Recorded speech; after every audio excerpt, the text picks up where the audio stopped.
നമ്മളൊക്കെ ഞെട്ടലോടെ കാണുകയും കേൾക്കുകയും ചെയ്ത സംഭവമായിരുന്നു. കോട്ടയം ഗവൺമെന്റ് നഴ്സിംഗ് കോളേജിലെ ആ റാഗിംഗ് കേസിലെ പ്രതികൾക്ക് ഇപ്പോൾ ജാമ്യം ലഭിച്ചിരിക്കുന്നു. സീനിയർ വിദ്യാർത്ഥികളായ സാമുവൽ, ജീവ, റിജിൽജിത്ത്, രാഹുൽ രാജ, വിവേക് എന്നിവർക്കാണ് ജാമ്യം കിട്ടിയിരിക്കുന്നത്. ഷിനോജ് ജസ്റ്റി വിവരങ്ങളുമായി ചേരുകയാണ്. ഷിനോജ്, ഈ കേസിലെ കുറ്റപത്രം കഴിഞ്ഞ ദിവസമാണ് സമർപ്പിച്ചത്. ഇപ്പോൾ പ്രതികൾക്ക് ജാമ്യം കിട്ടാനിടയായ സാഹചര്യം എന്താണ്?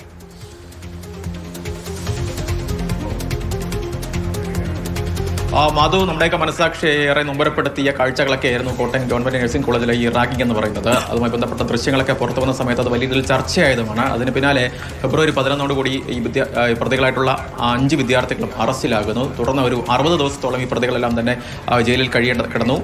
തുടർന്ന കാര്യങ്ങളൊക്കെ തന്നെ പരിഗണിച്ചാണ് ഇപ്പോൾ കോട്ടയം ജില്ലാ സെഷൻസ് കോടതി ഈ 5 പ്രതികൾക്കും ജാമ്യം അനുവദിച്ചിരിക്കുന്നത്. ഏറ്റവും പ്രധാനമെന്ന് പറയുന്നത് ഈ പ്രതികളുടെ പ്രായം കോടതി കണക്കിലെടുത്തു. അതുപോലെ തന്നെ മുൻപൊക്കെ തന്നെ സമാനമായ രീതിയിൽ കുറ്റകൃത്യങ്ങളിലൊന്നും തന്നെ ഇടപെടാത്ത രീതിയിലാണ് ഒന്നും തന്നെ പ്രതികളുടെ ഭാഗത്തു നിന്ന് ഉണ്ടായിട്ടില്ല. ആ കാര്യങ്ങൾ കൂടി പരിഗണിച്ചാണ് കോട്ടയം ജില്ലാ സെഷൻസ് കോടതി ഈ പ്രതികളായിട്ടുള്ള 5 പേർ, സാമുവൽ, ജീവ, റിജിൽജിത്ത്, വിവേക് തുടങ്ങിയ 5 വിദ്യാർത്ഥികൾക്ക് ഇപ്പോൾ കോടതി ജാമ്യം അനുവദിച്ചിരിക്കുന്നത്. കൃത്യമായി എന്തെങ്കിലും കർശനമായ വ്യവസ്ഥകളുണ്ടോ എന്ന് സംബന്ധിച്ച് ഇപ്പോൾ വ്യക്തതയില്ല. ഉച്ചയോടുകൂടി ജാമ്യാപേക്ഷയിൽ പ്രതികൾ ഉന്നയിച്ച കാര്യങ്ങൾ എന്തൊക്കെയായിരുന്നു ഷിനോജ്?